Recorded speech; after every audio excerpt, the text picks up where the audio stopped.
Good morning, everybody. How you doing today? My name's Andrew. I'm Pop-Pop. I'm Matt. I'm Callie. And we're some of the Veggie Boys. And girls. And we'd like to thank you for stopping by. If you're new here, please consider subscribing because we can grow a lot of stuff on the farm. But one thing we can't grow is this channel without your help.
Welcome back, everyone. It's so nice to have you. We're just getting finished off with morning chores. The last thing I needed to accomplish was feeding chickens and collecting eggs, and now that's all taken care of. I just quickly went and grabbed a few snacks for the chickens. They love their snacks. Speaking of snacks for chickens, I've been getting a lot of questions as to why we're not feeding them the larvae right now.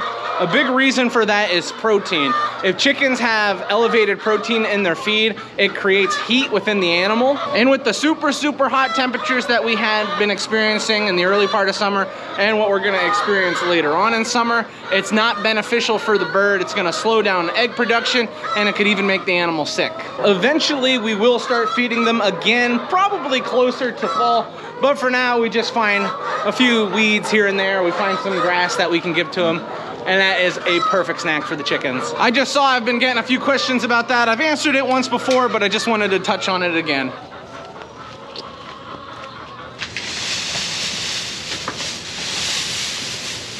You guys want to spread this out for me? Spread it out. I guess they're not going to spread it out for me, are they? Come on.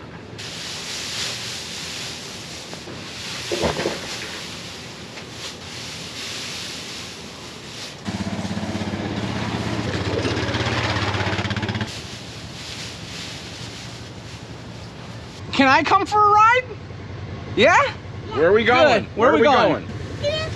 Before we get moving on with the rest of our workday, I'd love to talk about today's sponsor, Factor. There's a lot of reasons why I'm happy to be working with Factor today. One of the big reasons is that Factor takes a lot of the stress out of meal planning and just sets you up for success. Skip the grocery store, the prep work, all the cooking fatigue that comes along with making meals, and instead eat stress-free with Factor's delicious, ready-to-eat meals that can be delivered right to your door. What's awesome is Factor meals, it eliminates all the stress of prepping, cooking, and cleaning up. Simply heat your meals and enjoy the good stuff. What's cool is every fresh restaurant quality style meal is never frozen. Chef crafted, dietitian approved, and some of these meals are ready in just 2 minutes. A big thing I've personally enjoyed is that Factor has so many different options, and that has helped me to stick with my weight loss goals. We have 3 small children, and my wife works very hard, and she can be pretty tired at the end of the day. And because she has to get the kids something to eat, I tell her, don't worry about me, I'll take care of myself. And Factor has helped out a lot, not only for me, but for my wife. It smells so good, but while this is cooking, I can tell you, if you go on the website, there's so many different options to look at the website, and all the meals look so good. Ooh, look at this thing, I'm so excited to eat that. Fiery red curry chicken and ginger rice with roasted sesame, bok choy, and zucchini. Let's give it a try here. Oh yeah. If you're interested in trying out Factor, head to factor75.com or click the link below and use code 50TheVeggieBoys to get 50% off plus free shipping on your first Factor box. That's code 50TheVeggieBoys at factor75.com to get 50% off plus free shipping on your first box. Thank you so much to Factor for filling my belly and sponsoring today's video.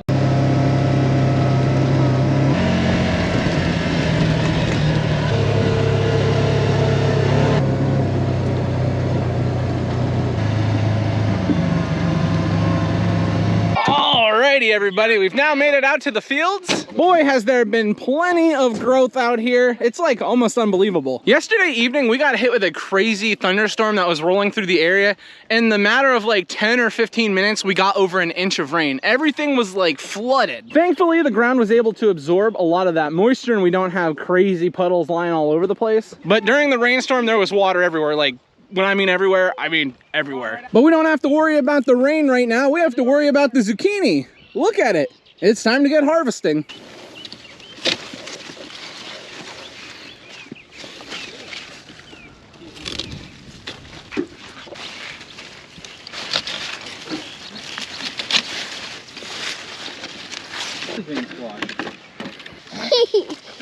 Hello.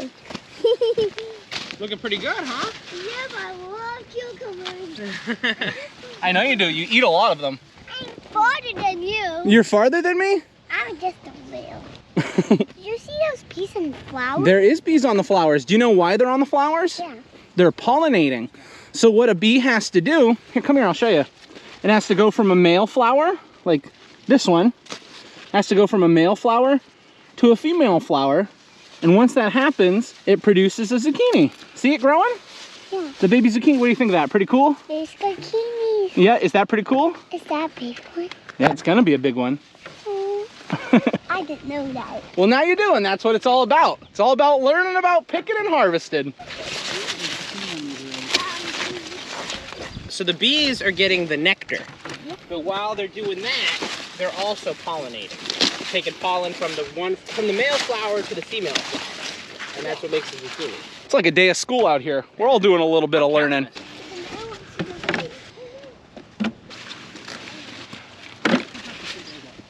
The variety of zucchini that we're harvesting today is called Spineless Beauty. It has great production. We pick a lot of zucchini off this patch. Sometimes it feels like too much zucchini. Zucchini is something that's not too difficult to grow, so in this local area, we end up selling a lot of the plants as well. Many gardeners, they love planting zucchini. It makes you feel good when you can grow some good zucchini.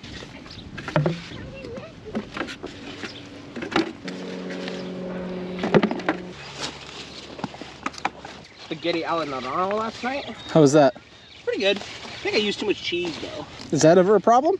Sometimes when you're using strong cheeses, I think it is. Too much cheese can be a problem. A little full on zucchini here.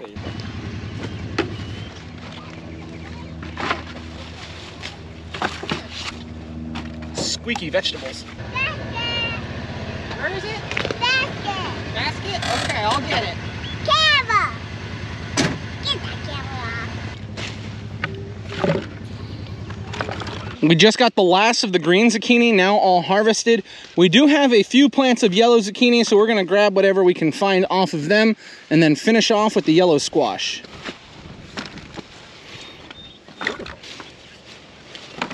Oh, zucchini. I think I'm gonna make that stuff from ratatouille. Oh, that sounds good. You mean ratatouille? Yeah, well, it's like not really ratatouille. It's like something confit. I can't remember what it's called, but it's like a very fancy ratatouille. It's fancy ratatouille. We just got the zucchini, and yellow squash all harvested. You can see here on the back of the side by side, we got 4 beautiful baskets. And then here in the back seats, we've also filled it completely up. There's our yellow squash, there's some yellow zucchini, and then the rest is green. And there goes the helicopter. They must have been doing something at the local airport yesterday, because we had planes flying all over the place. It was a noisy day. I mean, I'm not complaining. I like looking at the planes and the helicopters. It's a fun combo. We got finished off with the zucchini, and then right below the zucchini is our pickling cucumbers and our regular cucumbers. A lot of people have been asking if these things are ready to harvest yet, and I just wanted to show you what we've got going on underneath. You can see all these blossoms, but then we've got pickling cucumbers that are just about ready to go. So we're right there, we're very, very close. And if we keep moving down the field, we move on to something just as exciting, which would be our watermelon, cantaloupe, and honeydew. Here in front of me is some watermelon, and we don't have any baby watermelons yet, but we have a load of male and female blossoms, which is a great sign. The same works for the cantaloupe. The only thing we're really concerned about this year is pest pressure. And usually when I say pest pressure, people think I'm like talking about insects. but by pest pressure I mean birds. We got some pesty birds around here. There are a few methods you can use to keep birds out of your field. The only thing is it's kind of difficult. We're so far away from the home farm and there's trees everywhere that they can fly to. We will cross that road when we get there. Today we have more pressing matters, and a very pressing matter is peas. Now so far this year we've picked over, I think it's like 30 half bushels of peas. That's a good start for the year. The first time we picked through the planting, we picked pretty heavily. We didn't have too many young peas that we were gonna miss out on. But when it comes to the first planting, we still have a few more that need to be harvested. I think we have 3 rows that we have to pick today. So we wanna get that done before it gets too late, and now's a great time to get started. There's weeds coming up. I know. The weeds are bad. And you get rid of them. Yep, rip them out. I want to pee. You wanna pee now? Here you go. A lot of peas, a lot of peas. There you go. Where's Matthew? He's getting you a pickle. He's finding a pickle for you that you can eat. There's no pickles. Were you a little disappointed? Yeah. Yeah, I could tell. You made it pretty obvious.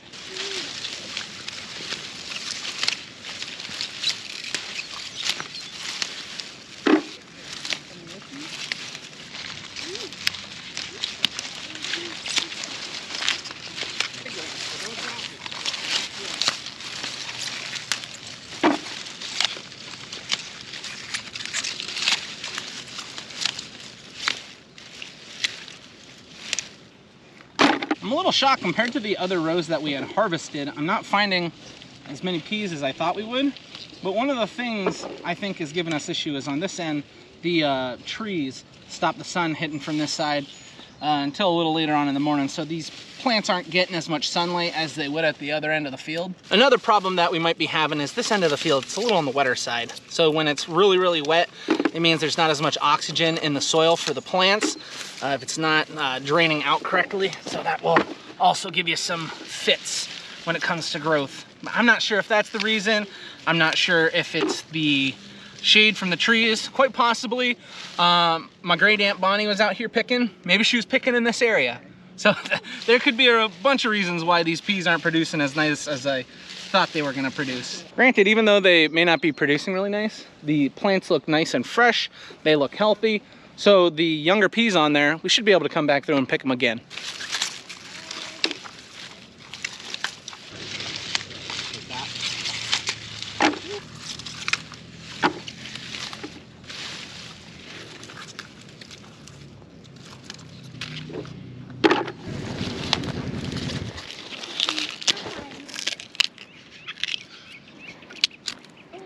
Look at that.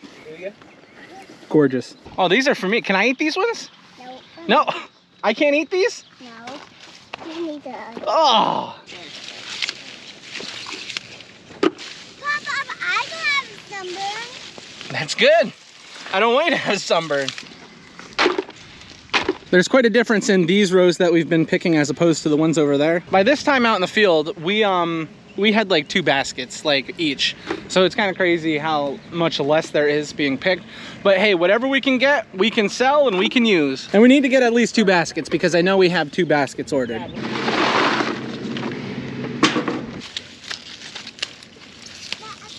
So we should try them. Yeah.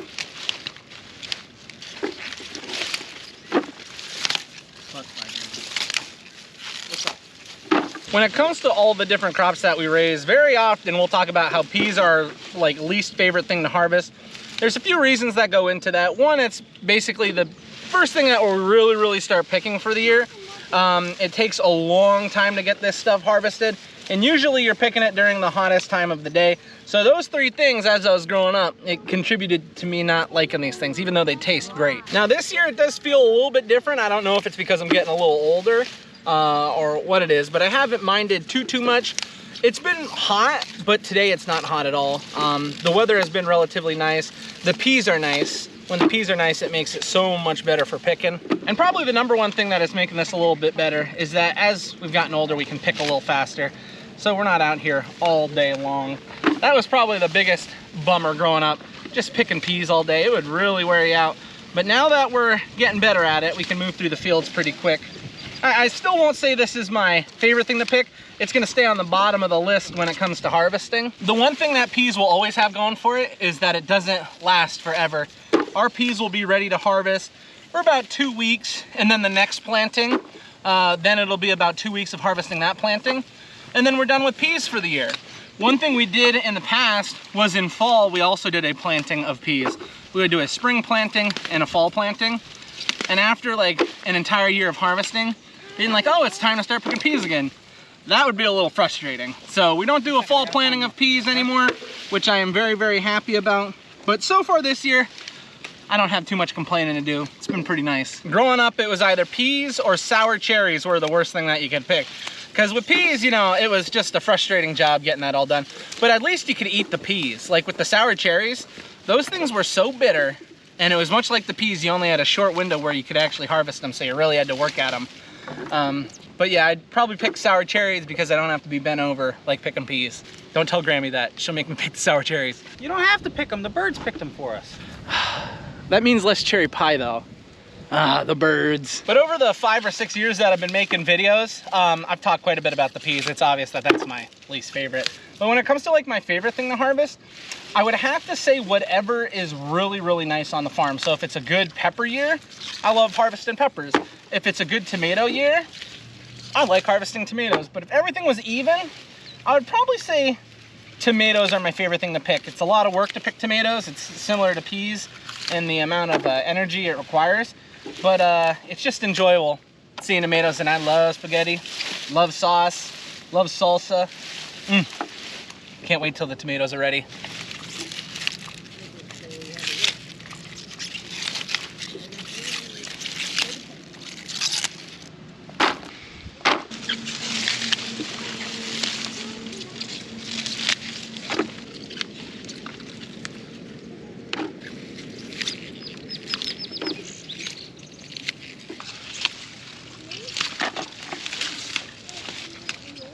So Callie, how many peas do you think you ate? A lot? Yeah. What is it that you want Uncle Matt to do? A cartwheel. A cartwheel? Okay. Whoa! Peas are now all harvested for the day. It's been a really good morning. We got just about 4 baskets of peas, so that's exciting. They all look really, really nice, but this with all the zucchini, yellow squash, and yellow zucchini that we harvested, it's starting to make you feel like summer is officially here. One of the best things about farming is that everything's always changing. The scenery's always changing, the crops are always changing. Just a few months ago, this was nothing. Bunch of weeds. Now it's all cleaned up, it's looking nice. Peppers, cucurbits, tomatoes, peas, watermelon, cantaloupe. Feels good. Feels good. Pretty busy here at the farm market. Not only busy on the fields, but it's busy everywhere.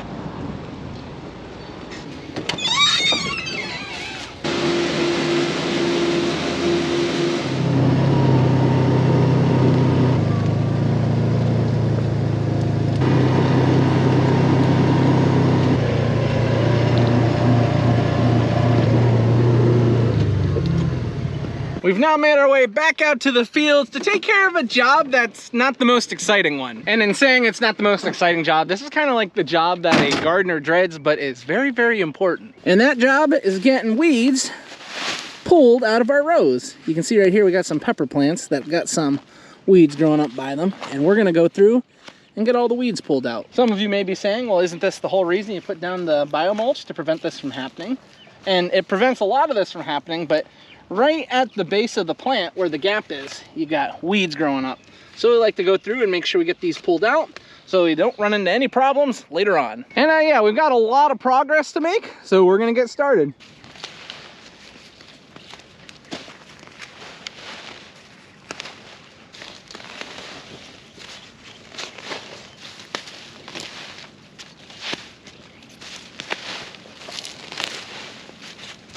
The main weeds that we're finding in these holes is something called ragweed.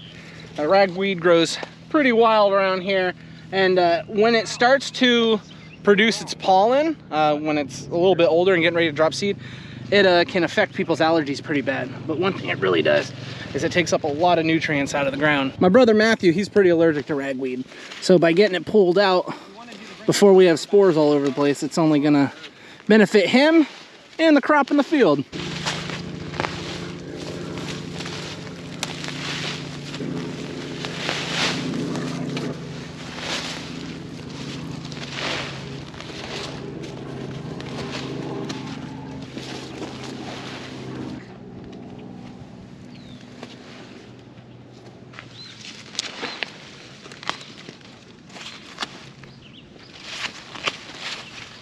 Dad and I were just mentioning we don't remember this many weeds in here the other day, so they must have been growing pretty quick. I'm happy we're getting to it now.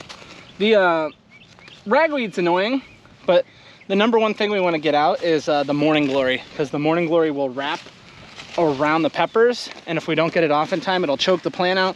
And if it does get to the point where the plant is producing peppers and then it gets wrapped with morning glory, when you try and harvest the peppers, it breaks the plant. So getting all this stuff cleared out is so beneficial.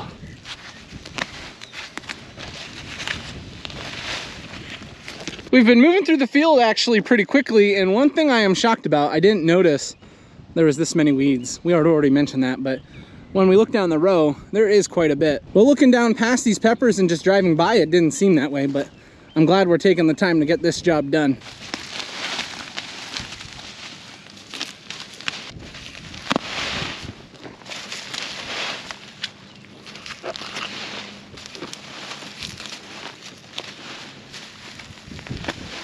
Well, that took a little bit of work, a lot of bending over, but we were able to get all the weeds pulled in this section of field. We got 6 rows. Now there's still plenty others that need to have the weeds pulled in them, but these rows had the worst weed pressure in them. So yeah, it's not a fun job. It takes a lot of energy, but we're happy it's done, and it's only gonna benefit these plants. Well, I was so locked on doing 6 rows, I didn't even realize we did 7 rows.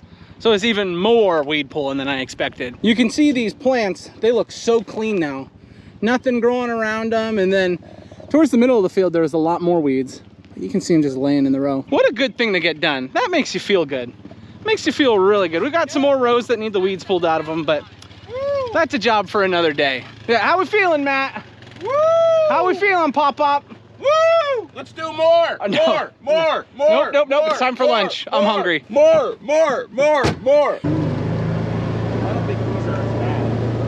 Alrighty. Lunchtime on the farm. What do we have?